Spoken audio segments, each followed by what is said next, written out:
What if the very people who tried to destroy you were the ones who end up building you? What if your greatest advantage is not your talent, not your connections, not even your discipline, but your enemies? Most people spend their lives running from conflict, ducking criticism, avoiding opposition, fearing betrayal. But those who rise, they move differently. They do not hide from enemies, they use them. Because the truth is brutal, enemies are fuel. And if wielded correctly, they can become the sharpest weapon in your arsenal. This is not just another feel-good chant.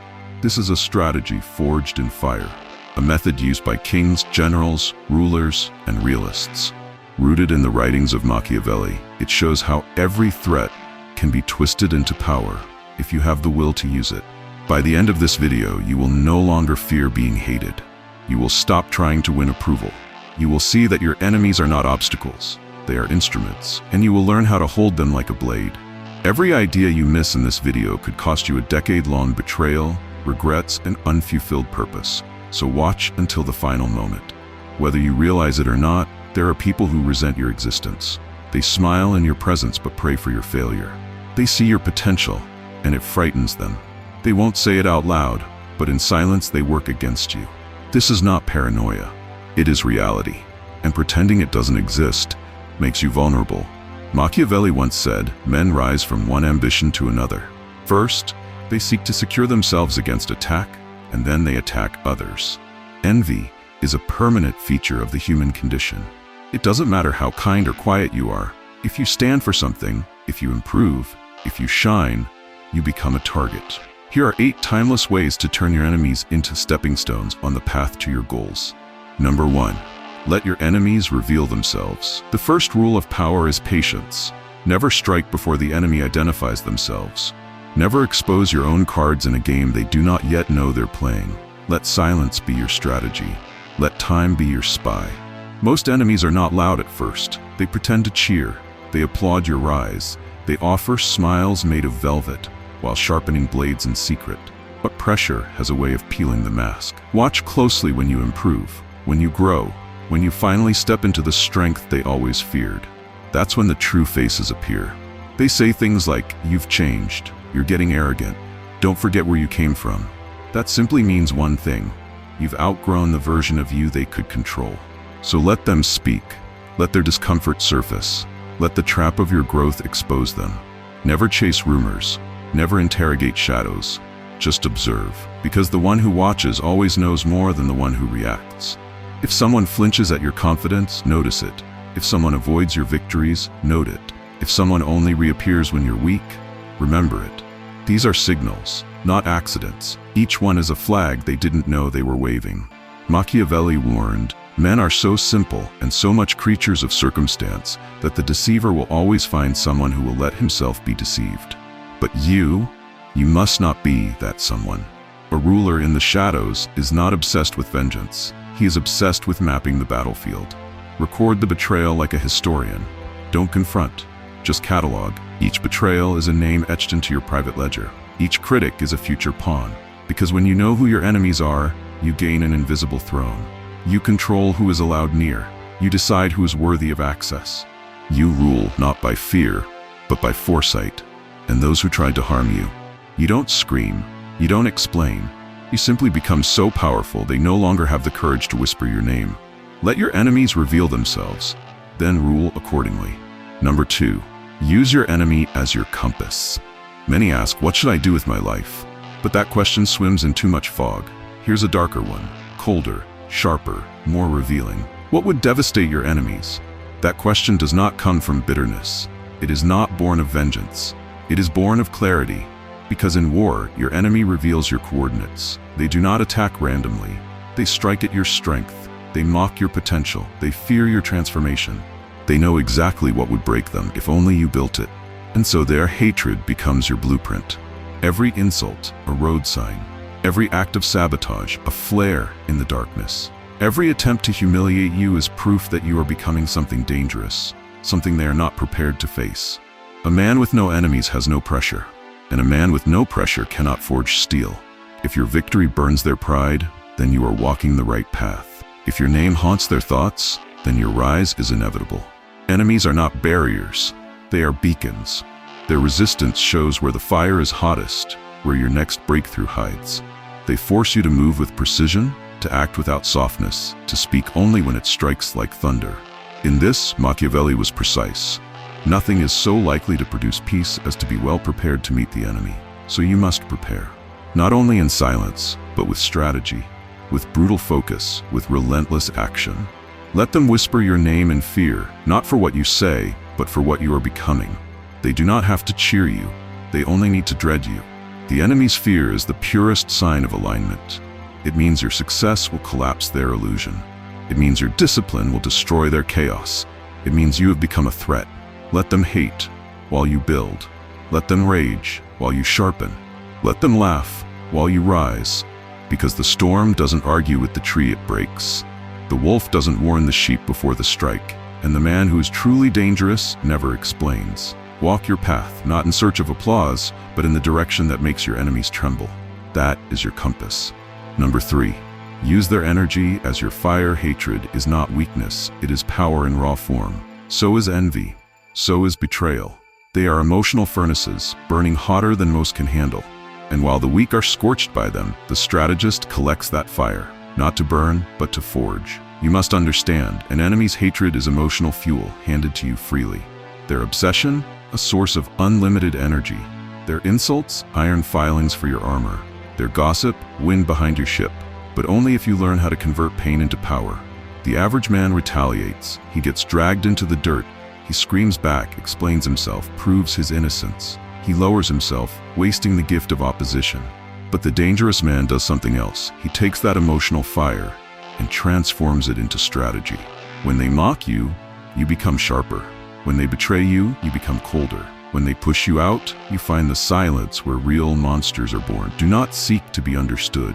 Do not ask for fairness. Use their chaos to create order. Enemies give you something your friends never could. Contrast, pressure, polarity. When others say you can't, your ambition replies, watch me. Every attack is a message about your potential. If you were truly weak, they wouldn't care. Their hatred means you touched a nerve. Their envy means you hold something they lack. So let them talk. Let them conspire. Let them rise in numbers, because even 1,000 torches cannot burn a man who has already walked through fire. The betrayals, the deep ones, those are sacred. They rip you from comfort and throw you into the crucible, alone, wounded, bleeding. But this is where the transformation happens. This is where your mind ceases to be soft. This is where you stop begging for loyalty and start demanding power. The mind forged in solitude has no weaknesses left, no illusions, no dependencies, only precision. Even the enemy becomes a silent teacher. They teach you what not to be. They show you the price of softness. They reveal the secret fears of the crowd. So gather their energy and feed your fire. Let every betrayal be a blade.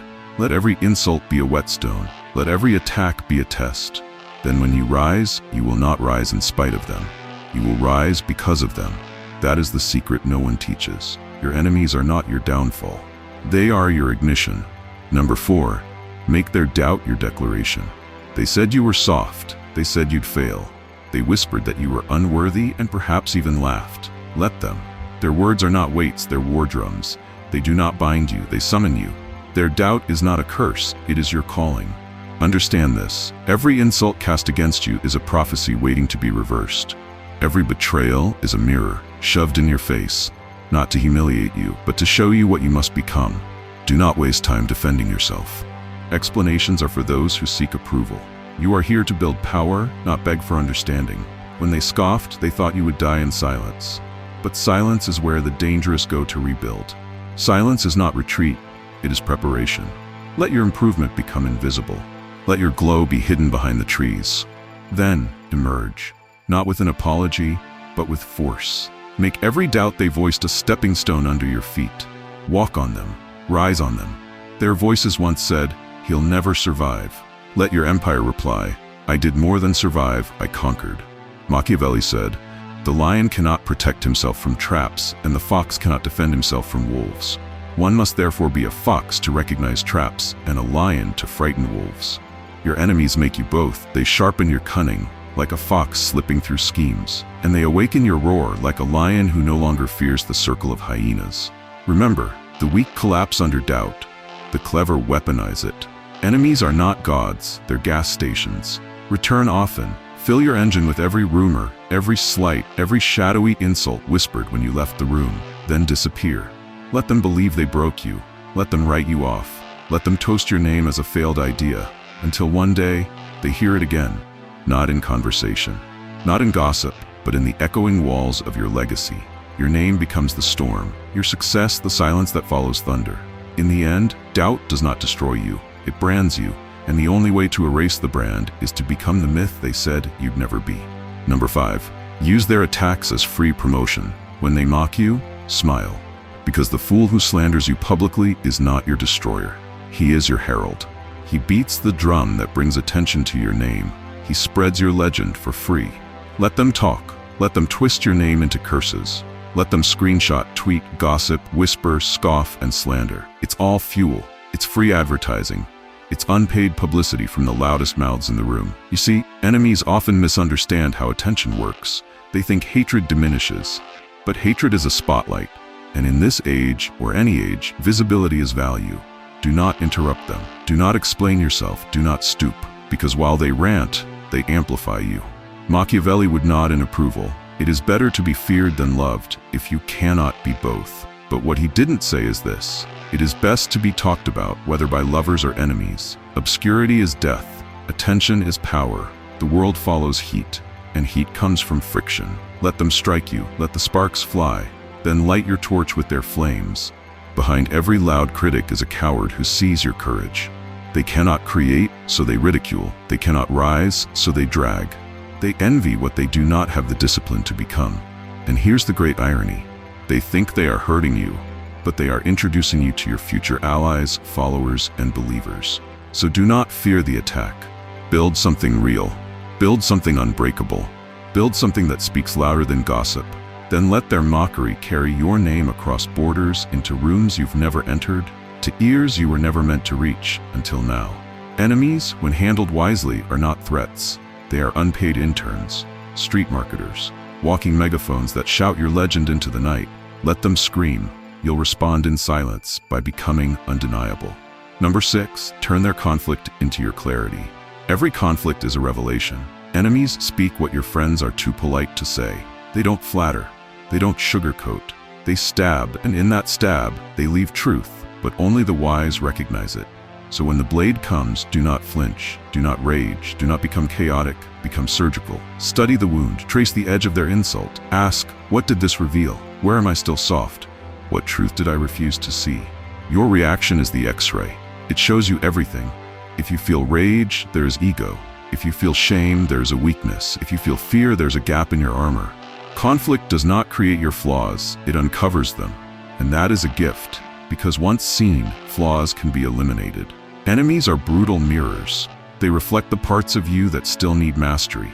The insecure tone in your voice, the vanity in your posture, the addiction to being understood. All of it becomes visible when you are under fire. So use conflict not as fuel for war, but as fuel for surgical self-awareness.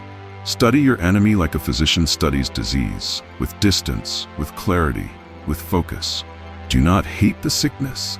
Understand it, break it down, learn its patterns, then immunize yourself against it forever.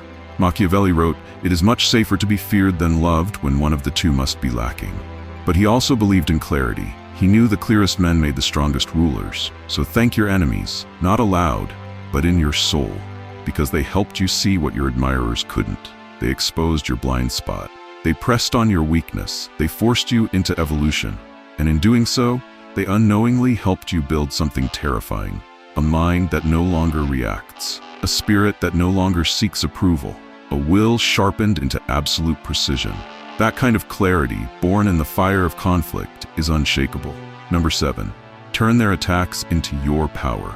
There will be moments where enemies call you out in the open, where insults are hurled in front of others. This is the test. This is where power is measured, not in your words, but in your control. Anyone can throw a punch. Only the powerful can stay calm while insulted, respond with strategy, and strike where it actually counts. Machiavelli once wrote, "Men judge generally more by the eye than by the hand." Everyone sees what you appear to be, few experience what you really are. So when they try to provoke you, give them nothing on the surface, but strike them where their reputation is weakest. Use words that cut softly but deeply. A smirk instead of rage. Silence that echoes louder than any scream. Use the spotlight they put on you to show others your calm, your precision, your discipline. The world does not remember who threw the insult. It remembers who remained unshaken. Enemies are often your greatest public relations agents. They give you an audience. Use it. Show who you truly are when it matters most. Number 8. Turn their existence into a reason to evolve relentlessly. A man without enemies is often a man without momentum. Without contrast, you grow soft. Without pressure, you stagnate. But with enemies, you have a compass, a reason, a flame beneath your feet. You rise earlier, train harder, plan sharper, speak more deliberately. Because someone out there wants you to fail, and you will not give them the pleasure. Machiavelli advised, "The wise man builds power slowly, but once it is in place, it cannot be torn down easily." Enemies accelerate this process. Their hatred becomes the background noise of your improvement. Let them laugh at you. Let them gossip. Let them doubt. For each word they speak behind your back becomes another reason you do not quit. You evolve in silence while they remain frozen in mockery. Then one day you rise, not with vengeance but with force, not with hatred but with results. Let every enemy be a shadow cast by your rising sun. They cannot block your light, they can only make its presence known. Now pause. Look back on every enemy who doubted you, who mocked you, who whispered when you entered the room. Look at how they helped you, how they carved steel into your spine, how they made you watchful, strategic, untouchable. Would you be this focused? If not for them? Would you have come this far, if not for the fire they lit behind your back? Enemies are not curses. They are gifts in cruel wrapping. Before you go, ask yourself this. What would happen if you stopped resenting your enemies and started using them? Leave your answer in the comments. Someone else may need to hear your perspective. And if you found clarity in these ancient tactics, remember, this is just the beginning. There is more, much more. Watch the next video. It will show you how to use powerful silence and strategic mystery to control attention and rise above every rival without ever lifting your voice. Until then, subscribe to the philosophy that teaches you how to think, not just how to feel. Like this video if it awakened something ancient in you. And above all, remain dangerous, remain disciplined, remain beyond their reach.